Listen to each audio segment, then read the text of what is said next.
Bienvenidos a un nuevo episodio de City of Immigrants desde los estudios de Arroja Production en la plataforma brindada por la coalición. Yo soy Yamila Espinosa, abogada de inmigración y aquí su abogada en vivo. Hoy vamos a estar hablando sobre un tema muy importante que hablamos anteriormente en nuestros segmentos y es sobre la protección temporal, el TPS. Este martes, miembros de la comunidad se reunieron en Washington, D.C. para marchar y presionar al Congreso y la administración del presidente Biden sobre la extensión de la protección temporal, el TPS. Hoy tenemos una invitada muy especial, Bridget Gómez, que es directora de la campaña We Are Home, que se enfoca en estos momentos, esta campaña, en que den la extensión de la protección del TPS. Bienvenidas, Bridget. Muchas gracias por estar aquí con nosotros hoy. Muchas gracias por la invitación. Es un placer estar con ustedes. Pues les queremos dar las gracias a usted también por todo lo que está haciendo para nuestra comunidad que se beneficia del TPS. Son personas como usted y los miembros de la comunidad que se reunieron esta semana, que en realidad son los que hacen el movimiento para estas cosas poder hacerse realidad.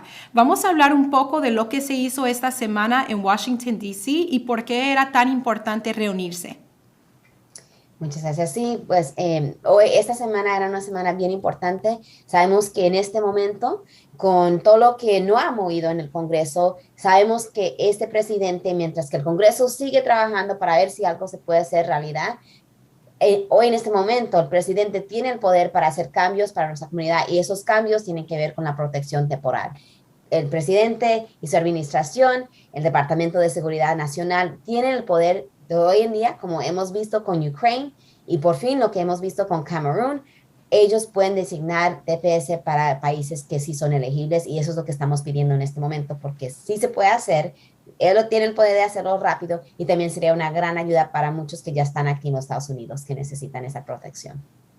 Sí, sabemos que alrededor hay como 320,000, ¿verdad?, que tienen la protección temporal, no incluyendo aquellos que están aplicando ahora a través de Ucrania y los países que recién le han dado esta protección temporal. Sabemos que muchos ya están preocupados, los que han recibido esta protección ya casi más de 20 años, están preocupados que ya se le va a vencer esos permisos de trabajo, sus licencias de conducir. Es parte de la presión que le están explicando a ustedes el Congreso de las personas que ya tienen el TPS, el temor que ellos están sintiendo ahora mismo. Sí, así es. Esa semana nos reunimos más de 150 personas con TPS aquí en Washington, D.C. para hacer dos cosas. Para hablar con los congresistas, sus congresistas, para poner presión, porque ellos tienen mucho poder de motivar y poner presión al presidente a tomar acción y asegurar que los países sean redesignados o nuevos designación para países que cualifican por TPS. Entonces, por eso es que trajimos mucha gente que están impactados directamente a hablar con sus congresistas y también tuvimos una reunión con miembros que son parte del Departamento de Seguridad Nacional para también levantar nuestras voces, nuestras historias y hablar de la importancia de que por qué es tan urgente dar TPS a estos países que a nosotros, los que ya viven en los Estados Unidos, que cualifican por TPS, después si designan o si desean, si ponen la designación al país, las que ya viven aquí tendrían esa protección. Y para nosotros hay muchos países que están en ese momento que ya necesitan esa protección. Porque Y se va a además vencer para unos en diciembre y a otros que queremos designar algo nuevo. Sí, y también hablaron sobre soluciones permanentes para aquellos que han vivido aquí en los Estados Unidos por muchos años con esta protección temporal. Hablaron con los congresistas y los miembros de la Seguridad Nacional sobre una protección más permanente para aquellos que han vivido aquí con la protección por muchos años. Sí, pues nosotros en las reuniones hicimos las dos cosas. Hablamos de la importancia de algo permanente, porque eso es la solución para muchos, se necesita algo permanente. Pero al mismo tiempo hablamos de, sabiendo que algo permanente se necesita, tiene que estar con el Congreso para tener una legislación que nos da ese permiso, que es permanente, y sabemos que ahorita en el Congreso se han demorado mucho y no tienen ahorita los 60 votos para pasar una ley. También pedimos que hay que usar su poder y su liderazgo de mover y motivar la administración en darnos TPS y asegurar que los países que ya tienen la designación, que quizás ya va a terminar en diciembre para unos países, que ellos tengan la oportunidad de redesignar TPS y también a nuevos países que pueden cualificar. Por ejemplo, Guatemala, Etiopía, Mauritania, otros países que también ya son elegibles, que también deberían tener TPS. Y lo que muchos no saben es que el TPS, esta protección se dio en el 90, ¿verdad? Que el Congreso puso la protección temporal como ley para proteger personas que venían de países que estaban sufriendo por condiciones de terremotos, condiciones en el país que ellos no tenían control. Sabemos que también algunos países recién lo han dado por condiciones políticas, como nuestros amigos venezolanos que han dado la protección por la situación política. Hay diferentes razones por cual los Estados Unidos da esta designación como protección temporal.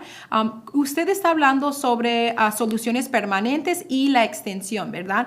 Dime un poco cómo nuestra comunidad, los que tienen TPS, ¿qué pueden hacer ellos? Sabemos que se presentaron 150, pero tenemos más de 300,000 que tienen la protección. ¿Qué puede hacer una persona que es beneficiario del TPS para ver que haya movimiento? Su voz es poder, ¿verdad? Y como usted ha dicho, ya hay un proyecto de ley pendiente, pero no tenemos los votos suficientes. ¿Qué pueden hacer esos miembros de la comunidad que tienen TPS para ver si el Congreso sí puede obtener esos votos y hacer una solución permanente para ellos?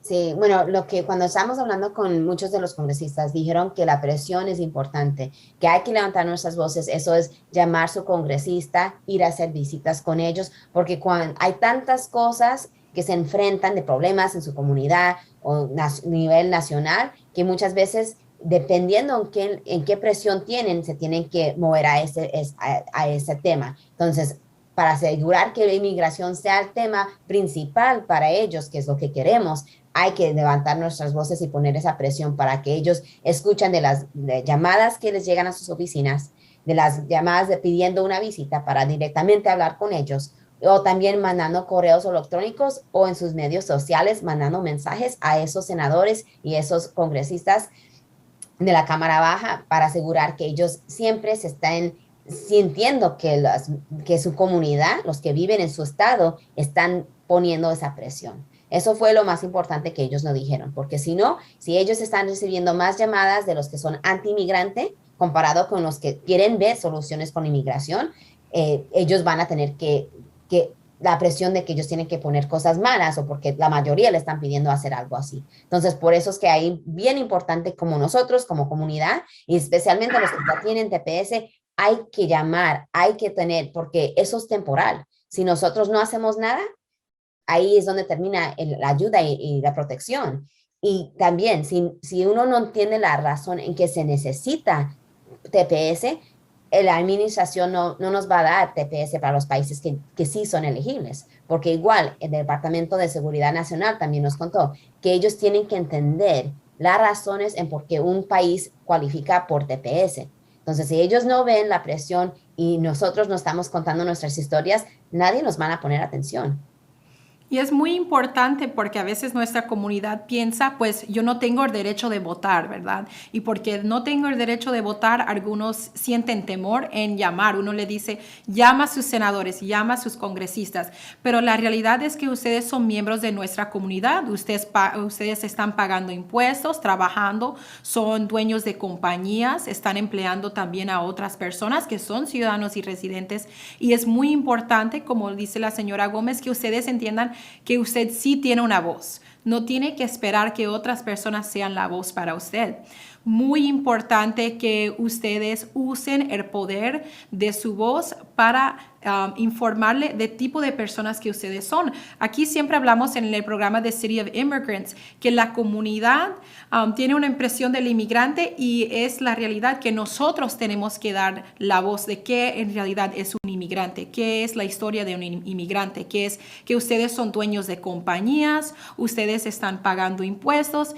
No queremos que ustedes tengan temor honor de llamar los senadores, los congresistas, ustedes sí lo pueden hacer. Y verdad, Brigitte, que también pueden presionar, por ejemplo, las compañías que ellos trabajan. Tenemos aquí factorías, por ejemplo, de pollo y diferentes empresas que dependen de empleados que tienen protección temporal. Y si en esos empleados se pueden cerrar esas fábricas, esa presión también lo pueden hacer ellos hacia las compañías para que esos patrones hagan la presión a los congresistas, ¿verdad? Así es. Las voces diversas de todos, entendiendo la razón en que y el poder que los inmigrantes dan al Estado es bien importante. Sus jefes, si ya tienen buena relación con ellos, de pedirles que ellos también te pueden acompañar a las juntas, o ellos también igual pueden poner cartas, letras que le pueden mandar a sus congresistas y también al departamento, a cualquier lado donde uno puede mandar información. Ellos también pueden levantar su voz, porque los que son dueños de compañías ya han hecho eso de años pasados, y eso fue bien poderoso porque ellos ven y entienden que el trabajo de uno, nosotros como inmigrantes hemos dado mucho trabajo, y especialmente durante esta pandemia. Entonces ellos saben la necesidad que inmigrantes dan, y siempre la ayuda que inmigrantes han dado ¿cómo se dice? ¿Cómo quiero decir? A levantar el país en este momento con la pandemia. Y es importante que ellos también, si tienen una buena relación, hay que pedirles ese favor como empleado, como una persona que trabaja fuerte en esa compañía, como el jefe o el director ejecutivo puede ayudar a levantar la importancia de inmigrantes en su trabajo. Y como usted dijo, este es un año de elecciones. Nuestros congresistas, senadores se van a enfocar en los temas que los van a elegir a ellos de nuevo, ¿verdad? Que para el público votar para ellos en estas elecciones tan importantes. Un tema, ¿verdad? Es inmigración, pero el tema mayor para muchos sigue siendo la economía, conectando qué importantes son los inmigrantes para la economía. Sería una manera en que podemos asegurar que inmigración siga enfocado en estas elecciones. Dime un poco de qué es el temor principal si no dan una extensión del TPS. Mira, la verdad, cuando uno ve los impuestos, cuánto uno da al país, y ahí después de esta sesión le puedo mandar más información sobre eso, pero nosotros sí damos y pagamos mucho dinero en impuestos. Y la verdad, si uno pierde, ahorita también en este momento con la pandemia, hay muchos negocios que faltan empleados, hay muchísimo. En este momento están pidiendo más ayuda para conseguir empleados. Nosotros como inmigrantes hemos hecho muchos trabajos que ha ayudado, que mucha gente la verdad no quiere hacer, pero lo hacemos con diferentes países de donde vienen unos que están haciendo trabajos que la verdad no ni quieren hacer porque ya estudiaron otra carrera, pero lo están haciendo porque se necesita. Y hay otros que han llegado y dicen, mira, trabajo en donde sea para asegurar que yo puedo mover mi familia adelante. Y por eso, como comunidad, hemos hecho muchas cosas que este país, la verdad, debería agradecer nuestra comunidad por todo lo que hemos hecho. Y yo creo que en este momento, con tantos, en inglés es la palabra shortages, no sé qué sería esa palabra en español ahorita, pero con con tantos empleados que no existen en sus trabajos, ya hemos visto congresistas pidiendo más ayuda porque saben que se necesita, y si no nos dan TPS otra vez, van a haber hasta más trabajos sin empleados. Y esa falta de empleados es algo que va a empeorar en nuestra economía. Entonces, yo creo que ya hay muchos que están diciendo, hay que hacer algo, hay que tener una solución, y TPS hasta en muchas uniones, en muchos sindicatos, la mayoría son inmigrantes. Y se sabe el poder que nosotros tenemos porque trabajamos bien fuerte, y hemos ayudado en este tiempo que hemos visto con la pandemia. Entonces, en eso yo creo que por eso es que hay para muchos de los que están en esa lección, vas a ver que ellos van a hablar mucho de la economía, van a hablar mucho de lo que ha pasado con la pandemia, y que necesitamos mover sus estados para adelante porque han visto muchos impacto oye, no sé cómo se dice inflation, de inflation en este momento. Ya subir como está subiendo los precios en la economía. Y es cierto, ¿verdad? La mayoría de ciertas empresas depende de los trabajadores inmigrantes, ¿verdad? Si vemos los hoteles, los restaurantes, que en realidad son las empresas que están sufriendo muchísimo por falta de empleados. Si ustedes se unen y son la voz y dicen, mira, nosotros somos beneficiarios del TPS y trabajamos en restaurantes, trabajamos nosotros en hoteles. Así es, en sus números, viendo sus historias, es como van a tener un impacto, asegurar que el Congreso sí haga movimiento en extender el TPS o dar una solución permanente. Muchos se sienten... yo a veces pienso que le dan un poco temor, vergüenza, decir pues yo tengo TPS, pero no es algo que te va a tener vergüenza. Ustedes han hecho muchas cosas para este país, como dice la señora Gómez. Ustedes pagan impuestos, deben de unirse y darse de una voz, porque unidos representamos muchos más. 150 no es muchas personas marchando, ¿verdad? Pero si 300,000 marchan en Washington o en sus ciudades, así es que van a ver movimiento y ver que sí se necesitan los trabajadores inmigrantes aquí. Antes que terminamos, quiero darte las gracias por usted y su campaña. Son personas como usted, voluntarios y trabajadores como usted, que en realidad hacen que den estas extensiones, que más países sean reconocidos y reciban esta protección. Y le pedimos a nuestra comunidad aquí en Charlotte que se sigan uniendo y marchando y siendo una voz para asegurar que sí se dé esta extensión y al fin que den una solución permanente. Muchas gracias, señora Gómez, por estar aquí. Gracias a ustedes por vernos y los vemos en el siguiente segmento de City of Immigrants.